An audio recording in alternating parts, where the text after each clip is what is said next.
Hello everybody, my name is Dempsey, and this is my story. When Meowmy and Meowdy moved to Port Hedland, Western Australia for work, I became the very first kitten they adopted. Meowmy worked as an admin assistant at a scrap metal yard.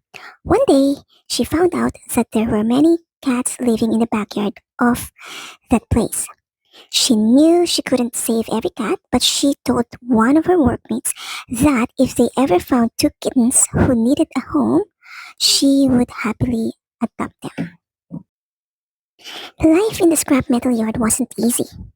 There wasn't enough food for all of us. Some of the adult cats were feral and too scared to trust people. We didn't have a real home. We hid wherever we could, under the shed, beneath heavy machinery, and between piles of scrap metal. It was a dangerous place for tiny kittens like me. Thankfully, there was one kind Indonesian man who always made sure we had something to eat. His kindness helped us survive another day, and I'll always be grateful for him. Then one day, everything changed. One of Miami's workmates saw me in the yard. I was so tiny, and he gently picked me up and brought me to Miami. That was the day my new life began. Meowmy said I was very cute and adorable. I was very lucky because I had already learned to eat solid food at a very young age. It wasn't by choice.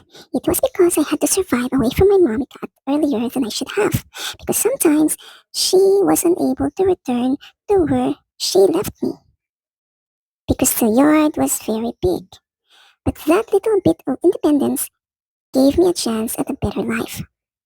Meowmy and Meowdy both worked long hours. Every weekday, they left home at 5:30 in the morning and didn't return until after 5 in the afternoon. Before leaving, Meowmy would prepare my breakfast. She made sure I had wet food, fresh water, and kitten milk to last me the whole day. I missed them so much while they were gone, but I knew they were working hard. The best part of every day was hearing the door open in the afternoon. I would run as fast as my tiny paws could carry me. Meowmy would scoop me up into her arms, cover me with kisses, cuddle me, play with me, and feed me again. Meowdy would spend time with me too, and I never felt alone anymore. At night, I would snuggle beside Meowmy and Meowdy and sleep peacefully, knowing I was finally safe. From a tiny kitten hiding beneath dangerous machinery to a kitten surrounded by love. That's why I'll always be thankful that someone gave me a chance. And maybe that's all a stray kitten really needs. One person willing to care. After a few months of staying in Port Hedland, WA, with Meowmy and Meowdy, we had to fly to the Philippines. So now I am living in the Philippines with the rest of the rescue cats. Thank you for listening to my story. Love, Dempsey. A little